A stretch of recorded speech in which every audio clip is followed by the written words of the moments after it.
یادتون باشه اوایل چهارشنبه سفید بود، حدودا آذر دی 96 دقیقا تو شلوغی‌های دی ماه 96 بود. من اندازه خودم، اندازه مثلا شاید 800 یا 1000 نفری که در پیجم داشتن ممکنه که الان ببینن و یادشون باشه. من فکر کنم هر 3 تا پست، مثلا 2 تا عکس خودم بود، پست سومش یک چیزی راجع به کمپین چهارشنبه‌های سفید یا چهارشنبه‌های بدون حجاب بود. و میگم نه قدرتی هست نه تریبونی هست، هیچ چیزی. یک شخص مثل تمام کسایی که اون اتفاقا براشون افتاد سعی می‌کردم من هم حق خودم رو بطلبم. از مترو اومدم بیرون، موهام تقریبا همین اندازه بود، یعنی به خاطر راحتی خودم صلاح هم بیشتر موقعی بوده که موهای من کوتاه باشه. اومدم بیرون، یک شالی دور گردنم بود، سردم بود دیگه. به محض اینکه مترو خارج شد دم پارک دانشجو 2 تا پسر اومدن تو صورتم گفتش که شال سرت کن. من جون گفتم یعنی چی؟ بعد چرا دوربین معطلی ما استفاده نکردی؟ آخه نه اصلا خیلی عجیب بود. بعد من شاید عده بچه پرروار در بیارم صادقانه، ولی فکر کن مرکز شهر تعارف نداره، دختری چی میخوای بگی؟ مگه میشه اصلا حرفی بزنی؟ آقا پسر حق داره. پلیس هم میاد اولین چیزی که من میگه خانم تقصیر توئه، تو شال سرت نیست. گفتم به تو ربطی نداره، تنها دفاع این بودش. خب به تو ربطی نداره. گفت به من ربط. ببین اومد تو صورتم و من تنها کاری کردم اومدم عقب. بعد 2-3 نفر اومدن سمتش، آقا نکن چه کاری و اینا. بعد خب مشخصه که چند سالن دیگه، 96 من فکر کنم میشه 18-19 سالن، معلومه که داری با یک دختر بچه این کارو میکنی. اومدم عقب و فاصله گرفتم رفتم. تپش قلبمو یادم نمیره. تو میتونی صدای خیلیا میتونستی باشی و اون موقع ها نبودی. سرزنشت نمیکنم، ولی میخوام برات بگم ریحانه درست زمانی که تو ایران با چادر میرفت توی تلویزیون نقش بازی میکرد، همون موقع یاسمن آریانی سبا کردافچاری که فقط 19 سالشه به خاطر اعتراض به حجاب اجباری، به خاطر اعتراض به گرونی، به خاطر اعتراض به جمهوری اسلامی تو خیابون بودن و الان هر کدومشون به 24 سال زندان محکوم شدن. هم من هم تو یه زمانی این فرصت رو داشتیم ولی اعتراض نکردیم. چه حسی داری وقتی الان که آزادی به گذشته برمیگردی؟ چه حسی داری؟ دقیقاً چیزی که میدونستم به میخوره که خب تو بیرون گود وایسادی میگی چی؟ آره به منم میگن، برای همین من ازت میپرسم که بتونی جواب بدی. آره جواب میدم.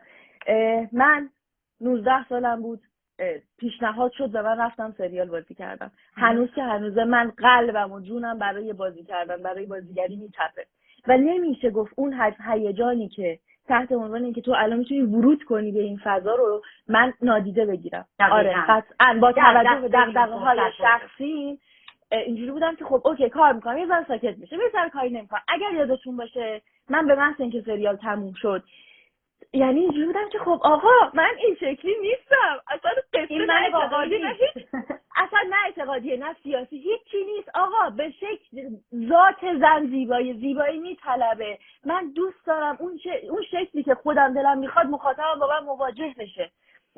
ولی با یه چهره دروغی مواجهه، با یه چهره که مال جمهوری اسلامیه، مال شبیه به من نیست اصلا.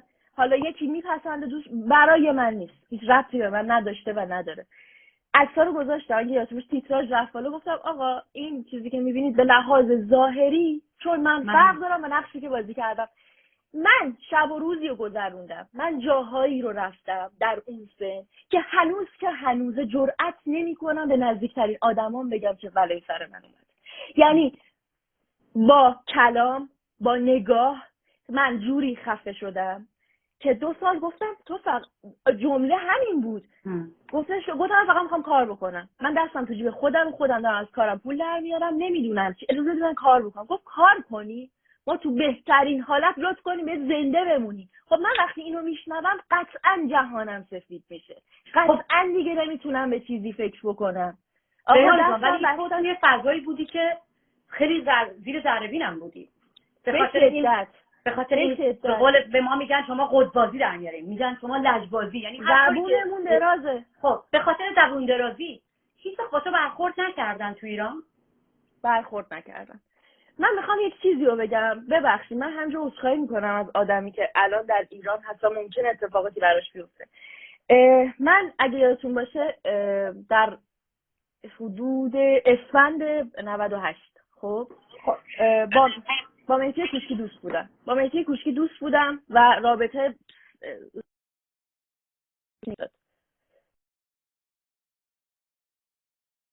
صدا داریم.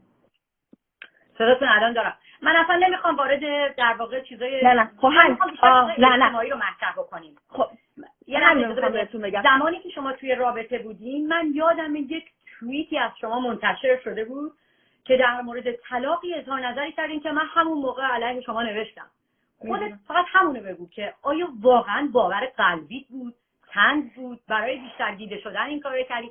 برای چی بود که نوشتی که مرد باید طلاق بده، اصلا که چی زن باید حق طلاق داشته باشه؟ بهم بگو چرا اون موقع که با همسرت بودی یه همچین چیزی نوشتی که طلاق معنی نمیده و چرا زن اصلا باید حق طلاق داشته باشه؟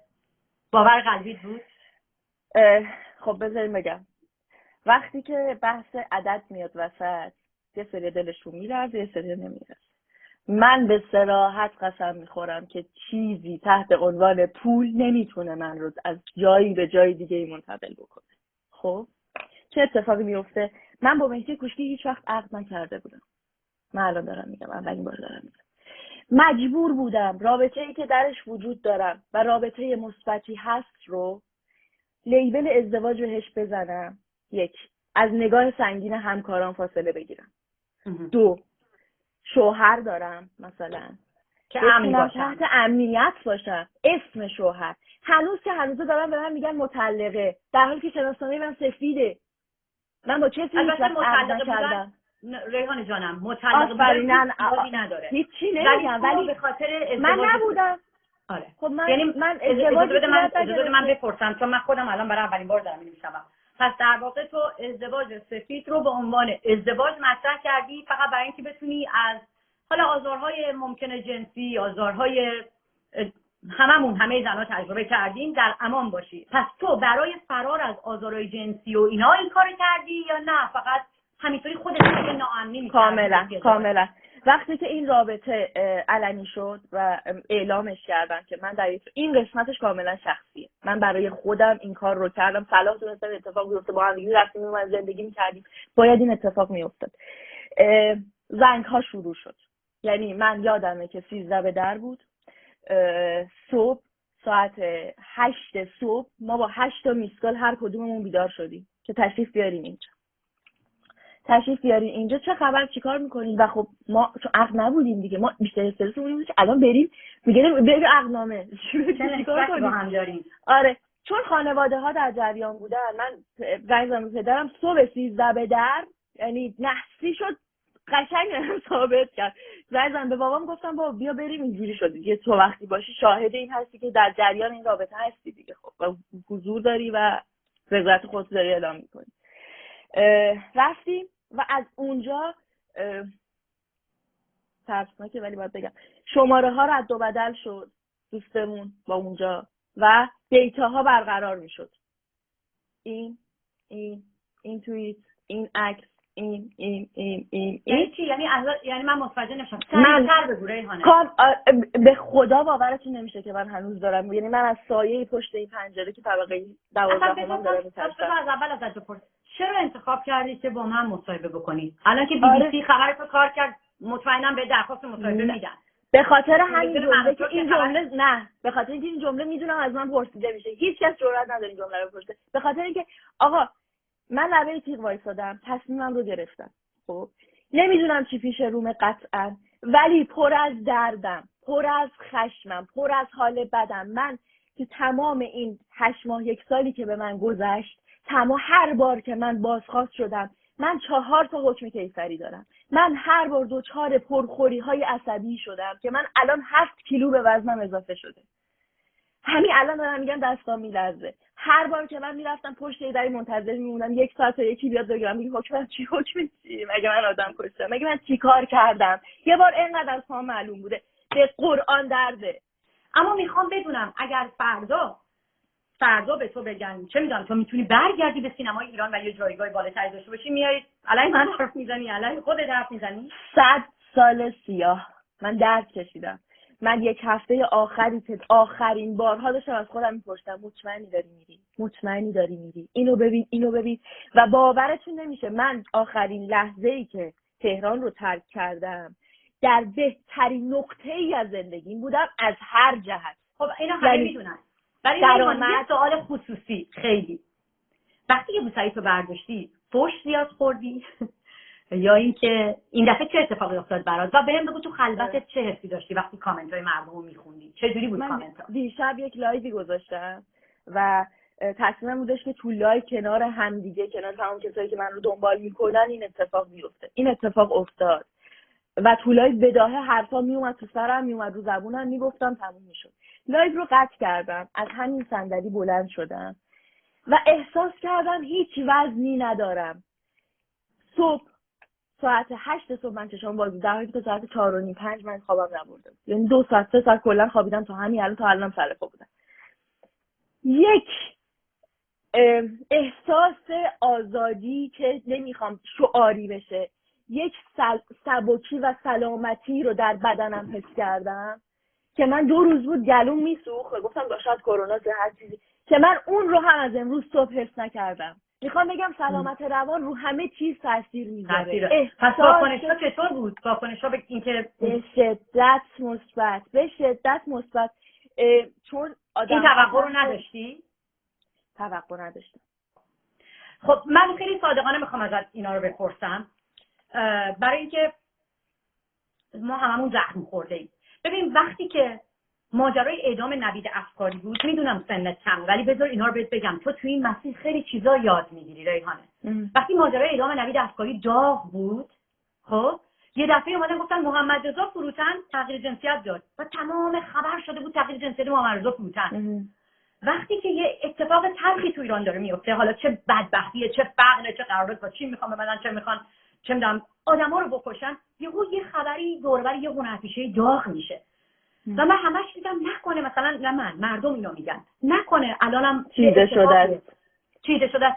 خیلی‌ها میگن نکنه تو میخوای یه سایت شرط بندی ببندی. نمیدونم این اینستاگرام رو ببین، اینستاگرام یه سرمایه است بر مردمی که رسانه ندارن و مردم میخوان اون تو حرف بزنن، ولی تو باز میکنی اون پویان نمیدونم فلان طلاق گرفته با نیلی افشار که اونا زندگیشون باید بکنن، ولی من سایت‌های شرط بندی و کسایی که توی سلبریتی‌های که ساخته شدن توی اینستاگرام و جمهوری اسلامی کاری هم با اونا نداره، یه دفعه بمب خبری میشن با اون خبری که نوید افکاری اعدام شد، نمیدونم مادر پویا بختیاری رو گرفتن، تو حاشیه میره. خودت بگو آیا تو وصل به این من شرط به جریانات وصل نیستم، ولی تقویت میشدم به لحاظ روحی که کی بعدش میاد مخاطب دنبالش بکنه، برای مخاطب اتفاقاتش جذاب باشه. به لحاظ روحی تربیت میشدم. من همین الان میگم 98% پیج هایی که پیجای زرد قوی هستن در اینستاگرام که خبرایی که اونا هندل میکنن حجمه عظیمی میره سمت سوژه، یعنی که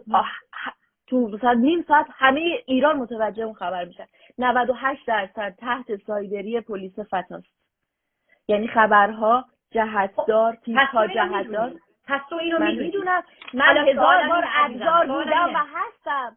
وقتی از ایران اومدی بیرون، اولین کاری که اتفاق افتاد دور بر تو، نمیدونم تو چقدر نقش داشتی، ولی بیشتر اون سایتایی که به هر حال اخبار خیلی پراکنده‌ای منتشر می‌کنن راجع به نمیدونم این طلاق گرفت، اون سایت شرط بندی اونجا، بیاین بریم اونجا، چی شده اونا دور بر تو اومدن؟ پس خب همون رو می‌خوام بگم.